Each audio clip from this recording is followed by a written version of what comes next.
भीड़ हमेशा उस रास्ते पे चलती है जो रास्ता आसान लगता है, लेकिन इसका मतलब ये नहीं कि भीड़ हमेशा सही रास्ते पर चलती है। अपने रास्ते खुद चुनिए, क्योंकि आपको आपसे बेहतर कोई नहीं जानता। तो एनर्जी बूस्टर आपका अपना channel quiz of the day with easy में आपका स्वागत है। और आज के इस वीडियो में मैं लेकर के आया हूँ IREL एग्जाम पैटर्न बेस्ड पे प्रैक्टिस सेट, और इसका सिलेबस क्या होगा मैं इससे एक वीडियो में डाल चुका हूं। अगर आपसे वो बाय चांस वो वीडियो मिस हो गया है तो उसका लिंक मैं इस वीडियो के डिस्क्रिप्शन में डाल दिया हूं। और ये प्रैक्टिस सेट मैं 100% उसके सिलेबस के बेस्ड बनाया हूं। और आपको बता देना चाहता हूं कि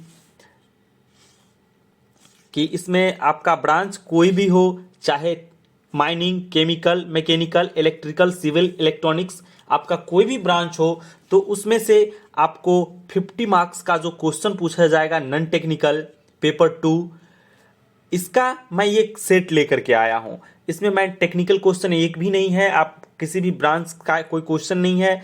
जो क्वेश्चन है ये टोटल 50 क्वेश्चन जनरल नॉलेज से, न्यूमेरिकल एबिलिटी से, रीजनिंग एबिलिटी और जनरल इंग्लिश, ये टोटल जो है नॉन टेक्निकल क्वेश्चन का ये सेट है। चाहे आपका कोई भी ब्रांच हो, ये 50 क्वेश्चन का पूरा कंप्लीट सेट है। तो इस वीडियो के साथ पूरा बने रहिए, बिना स्किप किए हुए वीडियो के साथ पूरा बने रहें, वीडियो को पूरा देखें, आपको बहुत कुछ सीखने को मिलेगा, बहुत कुछ आइडिया लग जाएगा। ठीक है, तो बिना समय गवाते हुए चलते हैं अपने पहले क्वेश्चन की तरफ। फर्स्ट क्वेश्चन है, the battle of Plassey was fought. Plassey का युद्ध कब लड़ा गया? ऑप्शन ए 1757 ईस्वी में, ऑप्शन बी 1782 ईस्वी में, ऑप्शन सी 1748 ईस्वी में और ऑप्शन डी 1764 ईस्वी में। तो इसका जो राइट आंसर है वो है 1757 ईस्वी में। ओके, चलते हैं अगले क्वेश्चन की तरफ। अगला क्वेश्चन है, the present Lok Sabha is the. वर्तमान में कौन सा लोकसभा चल रहा है? 14वां, 15वां, 16वां या 17वां? तो अभी जो चल रहा है वो 17वां लोकसभा चल रहा है। ठीक है, उसके बाद चलते हैं अगले क्वेश्चन की तरफ। अगला क्वेश्चन है, reserve bank of India was nationalised in the year. भारतीय रिजर्व बैंक का राष्ट्रीयकरण किस वर्ष हुआ था? Option A 1935, option B 1945, option C 1949 और ऑप्शन डी 1969। तो इसका जो राइट आंसर है वो है 1935। ओके, चलते हैं अगले क्वेश्चन की तरफ। अगला क्वेश्चन है हमारा, which day is observe as world no smoking day. कौन सा दिन विश्व धूम्रपान निषेध दिवस के रूप में मनाया जाता है? ऑप्शन ए 15 जुलाई, ऑप्शन बी 31 दिसंबर, ऑप्शन सी 1 जनवरी और ऑप्शन डी 31 मई। तो इसका जो राइट आंसर है वो है 31 मई। 31 मई को नो स्मोकिंग डे मनाया जाता है, world no smoking day. Okay, चलते हैं अगले क्वेश्चन की तरफ। अगला क्वेश्चन है, world literacy day is observe on. विश्व साक्षरता दिवस कब मनाया जाता है? मैं हिंदी और इंग्लिश दोनों में लिख करके लाया हूँ, दोनों में उसका कम्बिनेशन करके लाया हूँ, चाहे जिससे कि अगर आप हिंदी मीडियम से हो तो भी आपको फ़ायदा मिलेगा, अगर आप इंग्लिश मीडियम से है तो भी आपको फ़ायदा मिलेगा। ठीक है, तो वर्ल्ड ये लिटरेसी डे कब मनाया जाता है? 5 सितंबर को या 6 अगस्त को या 8 सितंबर को या 24 अक्टूबर को? तो इसका जो राइट आंसर है वो है 8 सितंबर को। तो नेक्स्ट क्वेश्चन है, in which year Pulitzer prize established. Pulitzer पुरस्कार की स्थापना किस वर्ष की गई थी? ऑप्शन ए 1917 में, ऑप्शन बी 1918 में, ऑप्शन सी 1922 में और ऑप्शन डी 1928 में। तो इसका जो राइट आंसर है वो है 1917 में। ठीक है, चलते हैं अगले क्वेश्चन की तरफ। अगला क्वेश्चन है, the first Indian to receive Nobel prize in literature.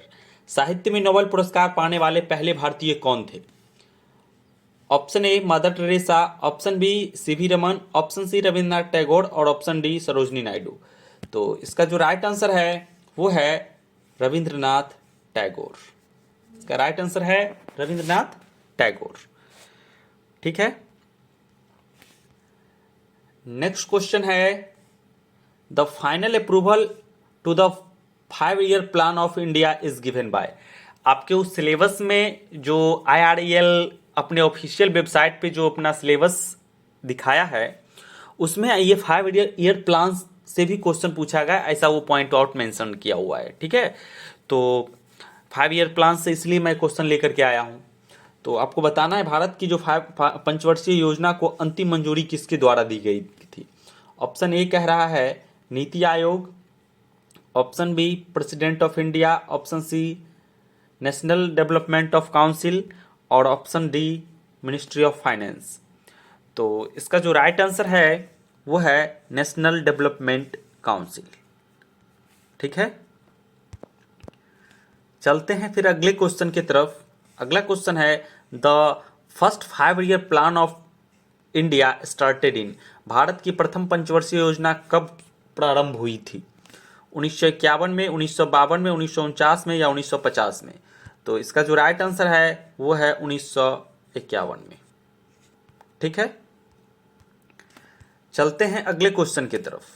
अगला क्वेश्चन है who invented jet engine. Jet engine का आविष्कार किसने किया था?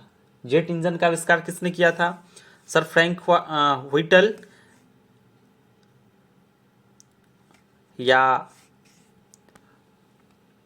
गॉटलिब डैमलर या रोजर बेकन या लेविस ई वाटरमैन? तो इसका जो राइट आंसर है वो है सर फ्रैंक व्हिटल। ठीक है, चलते हैं फिर अगले क्वेश्चन की तरफ। अगला क्वेश्चन है who invented gun powder. Gun powder का आविष्कार किसने किया? Option A G Ferdinand von Zeppelin, sir Frank Whittle, Roger Bacon और लियो एच बैकलैंड। तो इसका जो राइट आंसर है वो है सी रोजर बेकन। ठीक है, इसका राइट आंसर है सी रोजर बेकन। ठीक है, चलते हैं अगले क्वेश्चन की तरफ। अगला क्वेश्चन है, अब देखिए ये आ गया कैपिटल और कंट्री से रिलेटेड क्वेश्चन, ये भी आप उसमें मेंशन्ड है।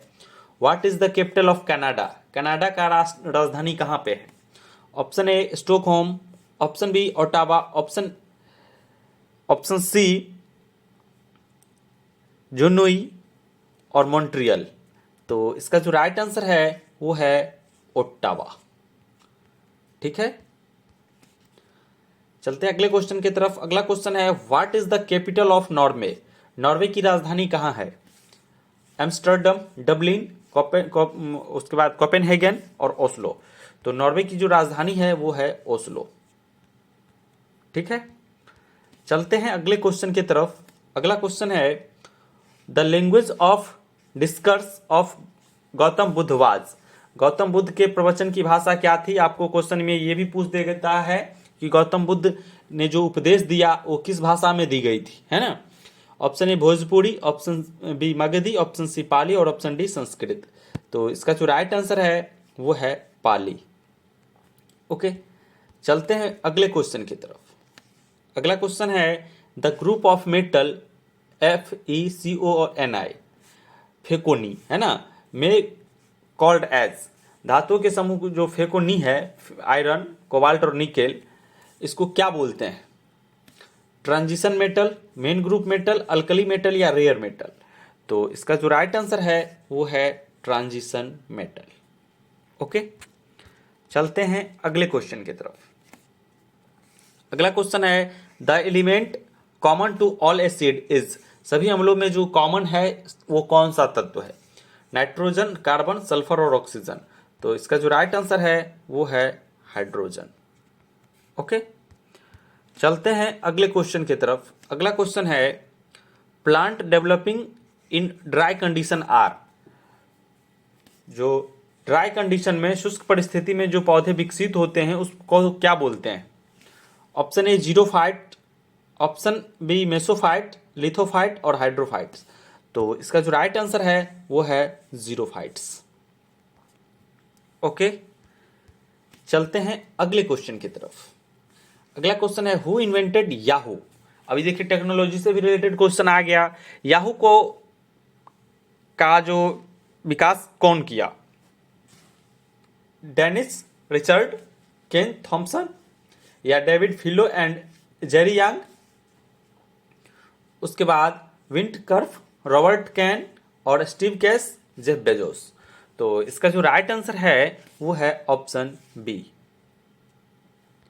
ठीक है, David Filo and Jerry Yang, ये याहू के डेवलपर है। ओके, चलते हैं अगले क्वेश्चन की तरफ। अगला क्वेश्चन है what does the term PLC stand for. PLC का फुल फॉर्म क्या होता है आपको बताना है। Programmable lift computer, program list control, programmable logic controller और पीजो लैंप कनेक्टर। तो इसका जो राइट आंसर है वो है प्रोग्रामेबल लॉजिक कंट्रोलर। ओके, तो इस तरह से आपका 20 क्वेश्चन मैं इसमें जीके जीएस से लाया था, जनरल नॉलेज से, जिसमें आपको साइंस से भी डाला, जीके से भी डाला और जो भी पॉइंट आउट किया हुआ था सारे पॉइंट को मैंने कवर किया। इसके बाद अगला 10 क्वेश्चन मैं इंग्लिश से लेकर के आया हूं। इंग्लिश में भी सारे पॉइंट वाइज है। ये देखिए फर्स्ट क्वेश्चन आपको प्रीपोजिशन से है। The doctor gave me prescription dash my cough, for my cough या विथ माई कफ या एट माई कफ या टू माई कफ। तो इसका जो राइट आंसर है वो है फॉर। क्या हो जाएगा? The doctor gave me prescription for my cough, है ना। ये प्रीपोजिशन से था। अगला क्वेश्चन देख लीजिए। ये जो क्वेश्चन है आइडेंटिफाई द टेंसेस। अब टेंस से क्वेश्चन पूछ दिया है, आपको एक सेंटेंस दे दिया है, I have been working on the problem. इस पूछ रहा है कि ये कौन सा टेंस से है। तो आपको याद रखना, ये आप पढ़े हैं टेंस में, अगर भूल गए हैं तो मैं थोड़ा सा आपको रिमाइंड करवा दूं। देखिए सब्जेक्ट है, उसके बाद हैज हैव और हैज हैव बीन, और उसके बाद जो है ये भी फोर का यूज किया है। तो आप पढ़े होंगे सब्जेक्ट के बाद हैज हैव बीन और ये भी फोर जो है यूज होता है। तो वो क्या होता है? तो वो होता है present perfect continuous tense. Okay, चलते हैं अगले क्वेश्चन की तरफ। अगला क्वेश्चन है for me breakfast is dash best meal of the day. अब आपको ए एंड द का यूज करना है। ये आर्टिकल से रिलेटेड क्वेश्चन आ गया, तो आपको इसका आंसर बताना है। तो मैं आपको थोड़ा सा आपको हिंट दे देना चाहता हूं कि एक कंसेप्ट भी आपको हो जाएगा। जब ये देखिए बेस्ट है ना, यहाँ पे ये सुपरलेटिव डिग्री है और सुपरलेटिव डिग्री के पहले हमेशा द लगता है। ठीक है, सुपरलेटिव डिग्री, कंपैरेटिव डिग्री, है ना, ये सब डिग्री है। तो वो उतना डीप अभी जाएंगे नहीं, जस्ट आपको ये बता देंगे ये सुपरलेटिव डिग्री बेस्ट है, तो इससे पहले हमेशा जो है द का यूज होगा। ठीक है, तो इसका लाइन जो हो जाएगा for me breakfast is the best meal for the day. Okay, चलते हैं अगले क्वेश्चन की तरफ। अगला क्वेश्चन है साइनोनिम्स। अब देखिए आपको जैसा कि उसमें मेंशन्ड है आप उसके सिलेबस में कि साइनोनिम से भी क्वेश्चन पूछा जाएगा, एंटोनिम से भी पूछा जाएगा, प्रीपोजिशन से भी पूछा जाएगा, आर्टिकल से भी पूछा जाएगा, टेंस से भी पूछा जाएगा। तो मैं सारे पॉइंट को ध्यान में रख करके आपके लिए ये प्रैक्टिस सेट तैयार किया हूं। ठीक है, तो ये मैटर नहीं करता कि आप किस ब्रांच से हो, ब्रांच आपका कोई भी हो, आपको ये सब क्वेश्चन वहां देखने को मिल सकता है। ठीक है, इसका सिनोनिम्स बताना है। फोस्टरिंग, सेफगार्ड का, फोस्टरिंग का क्या होगा? सेफगार्डिंग या नेग्लेक्टिंग या इग्नोरिंग या नर्ट्यूरिंग। ठीक है, तो इसका आपको आंसर बताना है। पहले तो मैं इसका आंसर बता देता हूं, फिर इसका डिस्कशन करूंगा। इसका जो राइट आंसर है वो डी है। और एक बार इसमें क्या है कि सबका आपको मीनिंग जानना जरूरी है, जिससे कि ये इजी रहेगा। देखिए, सेफ गार्डिंग का मतलब होता है a measure taken to protect someone और something to prevent something undesirable. Okay, तो इसका उसका नेग्लेक्टिंग का है fail to care for properly. Ignoring का मतलब तो आप लोग जान ही रहे हैं, refuse to take notice of और एक्नॉलेजमेंट। उसके बाद नर्टरिंग का इसका क्या है, केयर फॉर एंड प्रोटेक्ट, ठीक है, समवन और something while they are growing, ठीक है। तो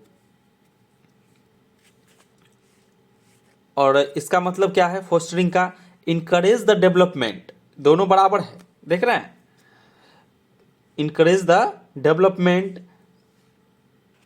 फोस्टरिंग। और इसका मतलब देखिए, care for and protect while they are growing, दोनों इक्वल है लगभग लगभग, तो इसका आंसर ये है, ठीक है। चलते हैं अगले क्वेश्चन की तरफ। अगला क्वेश्चन अब एंटोनिम से बताना है।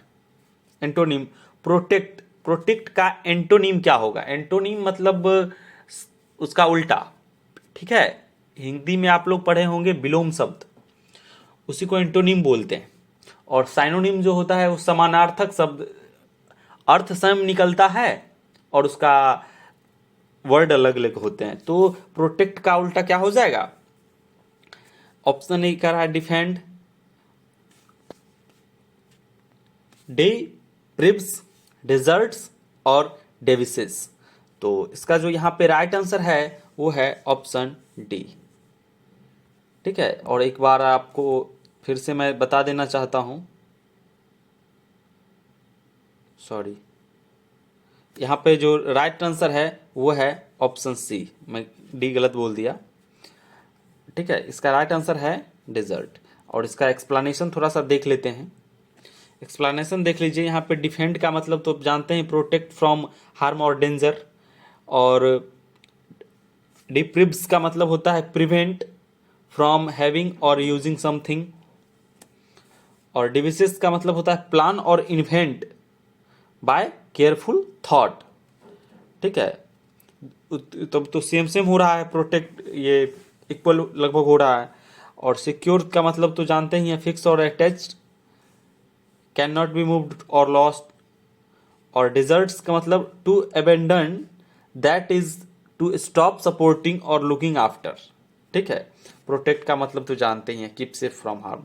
तो इसका राइट आंसर यहाँ पे है डिजर्ट्स, ठीक है। और आपको मैं बता देना चाहता हूँ कि एंटोनिम और साइनोनिम अगर आप याद करने के लिए बैठेंगे तो 10 दिन तो ऐसे ही आपको इसी एंटोनिम साइनोनिम में लग जाएगा। ये बहुत बड़ा समंदर है। तो एज मोर एज पॉसिबल जितना हो सके इंपॉर्टेंट क्वेश्चन का सिलेक्ट कर करके आप पढ़ें तो ज़्यादा बेटर है, ठीक है। चलते हैं अगले क्वेश्चन की तरफ। अगला क्वेश्चन है what is the correct meaning of this phrase. अब उसमें आइडियम्स और फ्रेज से भी क्वेश्चन पूछे जाएंगे, इसलिए आपको बताना इस फ्रेज, ये जो मुहावरा है इसका आपको मतलब बताना है। To cry wolf, to cry wolf, wolf मतलब जानते हैं क्या होता है? उल्फ का मतलब होता है भेड़िया। उल्फ का मतलब क्या होता है समझने के लिए इसको देखिए, भेड़िया। अब देखिए, भेड़िया, टू क्राई उल्फ मतलब भेड़िया का रोना, भेड़िया का रोना, है ना। एक मुहावरा है, इसका सही अर्थ क्या है?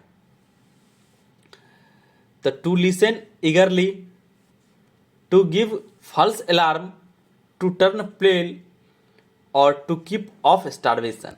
तो इसका जो राइट आंसर है वो है टू गिव फॉल्स अलार्म, ठीक है, झूठा अलार्म देना। अगला क्वेश्चन है supporting if train it trains what shall we do. अब इसमें आपको इनकरेक्ट बताना है कि किसमें जो है इनकरेक्ट है। सेंटेंस करेक्शन में से भी पूछता है, इरर ढूंढने वाला। तो आपको कह रहा है सपोर्टिंग इफ में है इरर, या इट ट्रेन्स में, या व्हाट शैल में, या वी डू में, या फिर नो इरर। तो इसमें जो इसका जो राइट आंसर है वो सपोर्टिंग इफ में, इसमें इरर है, क्योंकि सेंटेंस जो होगा इसमें एफ इफ नहीं लगेगा। सेंटेंस जो इस तरह से हो जाएगा, supposing it rains what shall we do, ये सेंटेंस होगा, इसमें इफ का यहाँ पे जरूरत नहीं है। ठीक है, तो इसका राइट आंसर है ये। ठीक है, इसके बाद नेक्स्ट क्वेश्चन जो आ गया वो सेंटेंस मेकिंग से आ गया। आपको सेंटेंस अलग अलग दे देगा और उसको कहेगा रिजम्बल करने के लिए। ठीक है, तो इसका आपको बताना है कि इसका सेंटेंस कंप्लीट करके देना है आपको। जैसे कि फर्स्ट ऑप्शन में, इस टाइप के ऑप्शन में आप लोग चारों ऑप्शन को आपको एक बार बना के देखना पड़ेगा कौन सा सेंटेंस फिट बैठ रहा है। जैसे इसमें देखिए करा 4 3 2 1, मतलब 4 में मतलब क्या हुआ, इसका फर्स्ट ऑप्शन पे पहले विचार करते हैं। 4 है, क्या है, माय, उसके बाद 3 माय सैलरी, 4 3 उसके 1 माय सैलरी आई, उसके बाद 5 में क्या है, वांट, वांट, और 2 में क्या है, इमीडिएटली, इमीडिएटली। मतलब ऐसा लाइन हो सकता है क्या, my salary I want in immediately, my salary I want immediately, ये सेंटेंस तो इनकरेक्ट लग रहा है। उसके बाद अगला है, दूसरा ऑप्शन कह रहा है, इसी तरह से सबको बना बना के देखेंगे, सबको बना बना के क्या करेंगे, देखेंगे। उसके बाद कह रहा है कि I want my salary immediately. ये देखिए, इसको लिख के देखते हैं। ये दूसरा ऑप्शन आया, आई वांट माई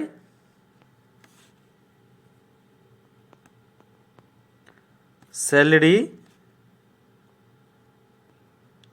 इमीडिएटली। ठीक है, तो यहाँ पे जो राइट आंसर है वो यही है, यही कम सही लाइन बैठ रहा है। ठीक है, सब बाकी अब चेक करने की ज़रूरत नहीं है। ठीक है, तो चलते हैं फिर से अगले क्वेश्चन की तरफ। अगला क्वेश्चन है, the prince abdicated the crown and return to his castle. Abdicated means, यहाँ पे आपको एब्डिक्टेड का मतलब पूछ रहा है। ठीक है, तो यहाँ पे जो राइट आंसर हो जाएगा, इसका ऑप्शन आप लोग देख लीजिए, खुद से भी आप लोग सोचिए, आप लोग अपने कंसेप्ट के हिसाब से। प्रैक्टिस सेट है, तो इसका आपको आंसर सोच लीजिए। तो इसका जो राइट आंसर है वो है ऑप्शन ए। ठीक है, चलते हैं अगले क्वेश्चन की तरफ। अगला क्वेश्चन है, a person who loves everybody, उसको क्या बोलते हैं। ये देखिए, ये वन वर्ड सब्स्टिट्यूशन से आ गया। जो पर्सन सबको प्यार करता है उसको क्या बोलते हैं, तो आप लोग इसका आंसर जानते हैं तो एक बार लगा लीजिए। मैं बता देता हूं, इसका जो राइट आंसर है वो है ऑप्शन डी। ठीक है, हाँ, इसमें जो भी वर्ड है इसको थोड़ा सा एक बार सबको वो किया है एक्सप्लेन। कॉस्मोपॉलिटन इसका मतलब क्या होता है, including people from many different countries, उसको बोलते हैं कॉस्मोपॉलिटन। उसके बाद फ्रेट्रिसाइड का मतलब होता है the killing of one's brother और सिस्टर। ठीक है, उसको बोलते हैं फ्रेट्रिसाइड। और क्या है, एल्ट्रिस्टिक का मतलब होता है showing A disinterest and selfless concern for the well being of others, unselfishness. ठीक है, तो यहाँ पे यही इसका राइट आंसर है।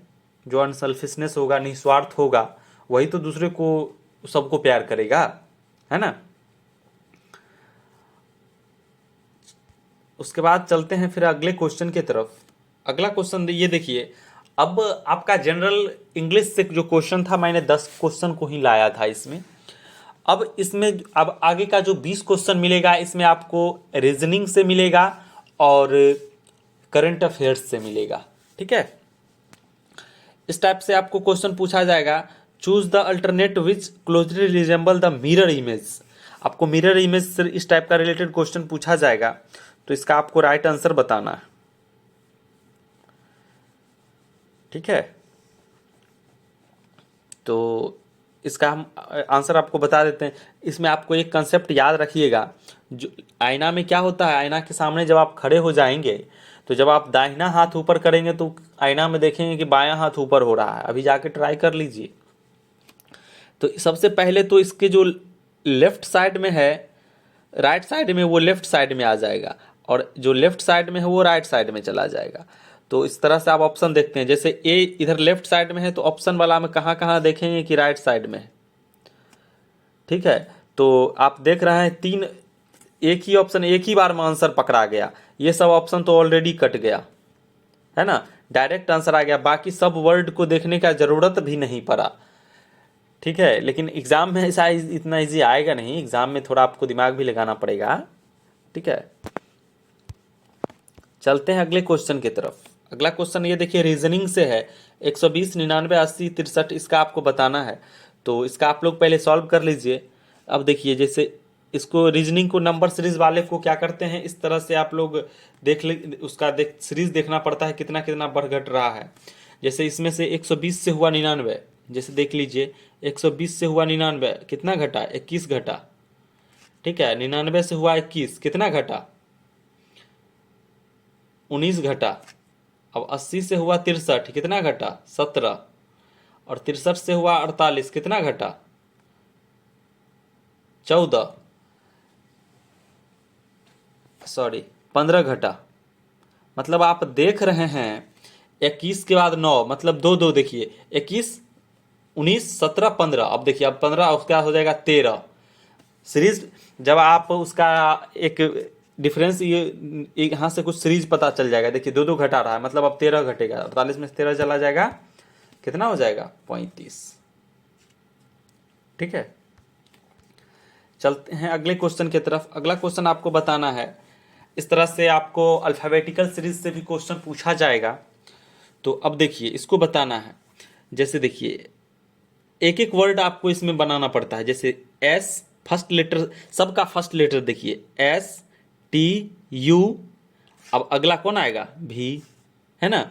उसके बाद देखिए सी, उसके बाद डी छोड़ करके ई, एफ छोड़ करके जी, तो एच छोड़ करके आई हो जाएगा, है ना। उसके बाद देखिए डी के बाद ई छोड़ के एफ, जी छोड़ के एच, तो आई छोड़ के जे। मतलब जो इसका राइट आंसर आ गया, भी आई जे। ठीक है, नंबर सीरीज हो, अल्फाबेटिकल सीरीज हो, इस तरह से आप लोग बनाना है। ठीक है, उसके बाद चलते हैं अगले क्वेश्चन की तरफ। अगला क्वेश्चन देखिए, ब्लड रिलेशन से आ गया। अगला क्वेश्चन है कि pointing out a photograph of a boy, Suresh said he is son of the only one son of my mother. ठीक है, how is the Suresh related to the boy. मतलब ये कह रहा है, एक लड़का जो है एक तस्वीर की तरफ बताते हुए कह रहा है, सुरेश ने कहा कि वह मेरी माँ के, क्या कर रहा है, वह मेरी माँ के इकलौते बेटे का बेटा है। अब देखिए, माँ का उसका इकलौता बेटा मतलब वो खुद हो गया, और उसका बेटा, तो कह रहा सुरेश से किस प्रकार रिलेटेड है, तो उसका पापा हो गया, है ना। तो इसका राइट आंसर फादर हो जाएगा। ठीक है, इसका आंसर मैं बता दिया, एक बार आप लोग खुद से भी ट्राई करना है। और प्रैक्टिस सेट लाने का मतलब ये है कि आपका ये थॉट आना चाहिए कि हमको ये सब टॉपिक पढ़ना है। चलते हैं अगले क्वेश्चन के। अगला क्वेश्चन है, स्टेटमेंट है आपको, कह रहा है सम एक्टर्स आर सिंगर। क्या कह रहा है, सम एक्टर्स आर सिंगर। मान करके उसके बाद है all the singers are the dancer. तो आपको कंक्लूजन कह रहा है कि सम एक्टर्स आर डांसर, ये स्टेटमेंट सही है, या नो सिंगर्स और एक्टर। तो इस टाइप के क्वेश्चन को बनाने के लिए कैसे बनाते हो, देखिए कह रहा है सम एक्टर्स आर सिंगर, मान के चलिए एक आप ये मान के चलिए सिंगर। ठीक है, ये मान के चलिए एक्टर। अब एक्टर में से कुछ जो है सो क्या है, सिंगर है। ठीक है, अब कह रहा है कि ऑल सिंगर्स आर डांसर। अब देखिए ये जितना भी है सिंगर्स, ये सभी क्या है, तो ये सभी है डांसर। अब कह रहा है कि some actors are dancer, some actors are dancer, बिल्कुल सही बात है। एक वाला बात तो बिल्कुल सही कह रहा है। उसके कहता है नो सिंगर्स इज एक्टर, कह रहा है नो सिंगर्स इज एक्टर। ये तो गलत बात है, आप देख रहे हैं कि ये कुछ सिंगर्स जो है एक्टर है। ठीक है, तो इसका जो यहाँ पे एक ही हमको निकला कि सिर्फ यही वाला सही है और ये वाला गलत है। पहला ऑप्शन कह रहा है only one conclusion is follow, only two conclusion is follow, either one और टू फॉलो, नाइदर वन और टू फॉलो। तो आप यहाँ पे आप देखें कि ये वाला सही निकला है। ओके, तो इस तरह से आप लोग इस टाइप के सेंटेंस वाले को बनाएंगे। ठीक है, उसके बाद ये देखिए वेन डायग्राम से क्वेश्चन आया है कि वेन डायग्राम से है which of the following diagram indicates best relation between women, mother and engineer. ठीक है, तो आपको बताना है। अब देखिए इसमें देखिए जो वोमेन होगी, सपोज कीजिए कोई वोमेन है, वो तो मदर भी है, वो मदर भी होगी। ठीक है, जितनी भी वोमेन होगी सभी क्या होगी, मदर होगी। और इंजीनियर, और जो इतनी वोमेन होगी वो कुछ जो है सो इंजीनियर भी हो सकती है ना। मतलब यहाँ पे कौन सा आंसर सही हो जाएगा, तो यहाँ पे आंसर ए हो जाएगा सही, है ना। फिर चलते हैं अगले क्वेश्चन की तरफ। अगला क्वेश्चन देख लीजिए, the reflex between the hand clock 10:25 पर जो है आपको बताना है कि उसके सुई के बीच में जो है, उसके नीडल के बीच में कितना एंगल फॉर्म होगा। तो इसका हम एक बार आपको सोल्यूशन अभी सिखा देते हैं। जैसे देख लीजिए 10:25 कह रहा है ना, तो आपको क्या करना है 10, अब 25 है ना, तो 25/60 कर लेंगे हम, इसको भी मिनट में कन्वर्ट कर लेंगे। तो ये कितना हो जाएगा, 12×5 = 60, अब 5 × 25, मतलब ये कितना हो जाएगा, 12×10 = 120, 125/12। ये जो हमको आ गया, ये जो हमको आ गया 125/12 है ना, ये घंटा इतना आया। 1 घंटा में जो है टोटल जो घड़ी घूमता है 360 डिग्री का, होता है 12 घंटे का। तो 1 घंटा में कितना 30 होगा, तो इसको क्या करेंगे 30 से हम मल्टीप्लाई कर देंगे। ठीक है, अभी ये उसके बाद फिर 25 मिनट का निकालेंगे, तो कितना हो जाएगा, इसको मल्टीप्लाई कर देंगे तो 3×10 = 30, 3×4 = 12 है ना। और एक मिनट इसको कैलकुलेशन करके इसको आप लोग लिख लेना। ठीक है, इसको लिख लेना, XYZ कुछ भी आया, XYZ ये कुछ भी आया। उसके बाद फिर क्या करना, उसके बाद क्या करना, ये 25 मिनट का आप निकालना। ठीक है, 25 मिनट का 1 मिनट में कितना हो जाएगा, इसको 6 से मल्टीप्लाई कर देना।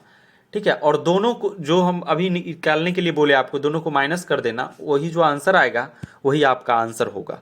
ठीक है, और ये जो ऑप्शन लिखा हुआ है, ये लिखा हुआ इस तरह से 192 पूर्णांक में है 1/2 डिग्री। ठीक है, इस तरह से आंसर लिखा हुआ है। ये जो लिखा हुआ है वो 197 पूर्णांक 1/2 है। ठीक है, तो इसको आप 1971 1921 मत समझना। ठीक है, इसको आप जैसा मैं हिंट दिया हूं इस हिसाब से बनाओ, आपको आंसर आ जाएगा। ठीक है, पहले इसको घंटा में कन्वर्ट कर लेना है, और उसको जो है सो घंटा वाले को 30 से मल्टीप्लाई कर देना है, और मिनट वाले को सिर्फ मिनट वाले का निकालना है, और उसको 6 से मल्टीप्लाई कर देना, दोनों को माइनस कर देना है। ठीक है, तो वही आपका कंफर्म आंसर आ जाएगा। चलते हैं अगले क्वेश्चन की तरफ। अगला क्वेश्चन है find the odd numbers letters from the given alternatives. आपको ऑड मैन आउट से क्वेश्चन पूछा जाएगा, swimming, selling, diving and driving. तो इसका आंसर आपको बताना है। बाकी ये 3 जो देख रहे हैं ये पानी से रिलेटेड है, यही एक पानी से रिलेटेड नहीं है। ठीक है, तो यहाँ पे इसका राइट आंसर यही हो जाएगा। ठीक है, चलते हैं अगले क्वेश्चन की तरफ। अगला क्वेश्चन है बुक कवर पेंटिंग, मतलब बुक जो है कवर के अंदर रहता है, तो पेंटिंग कहाँ पे रहता है, फ्रेम के अंदर रहता है। ठीक है, इस तरह से दिमाग लगाना है। उसके बाद अगला क्वेश्चन है if a certain language prose is coded, ये हाउ लाइट इज कोडेड, मतलब एक कुट भाषा में इसको प्रोज को ये लिखा जाता है, तो उसको लाइट को क्या लिखा जाएगा, तो इसको आपको देख लीजिए। पी से पी लिख दिया, आर से आर, उसके बाद देखिए पी के जगह पे पी लिख दिया, ये कोई चेंजिंग नहीं किया। आर के जगह पे क्या किया, आर के जगह पे पी लिख दिया। तो इसी तरह से इसमें क्या करेंगे, एल के जगह पे तो एल लिख देंगे, और आई के जगह पे क्या लिख देगा, एल लिख देगा। एल के जगह, इसके जगह पे क्या लिख देगा,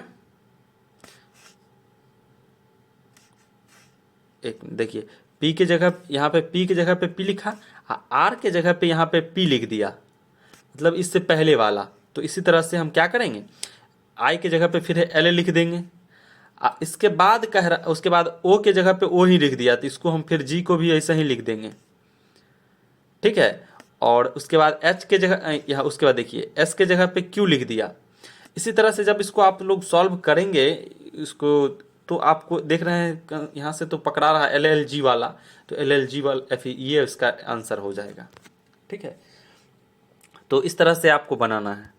उसके बाद अगले क्वेश्चन की तरफ चलते हैं। अगला क्वेश्चन है find out the pair of numbers. इस पेयर्स में से बताना है कौन सा आंसर सही है, थोड़ा अलग है, ठीक है। इस 16, 18, 56, 63, 96, 108 और ये, तो इसमें आपको दिमाग लगाना है।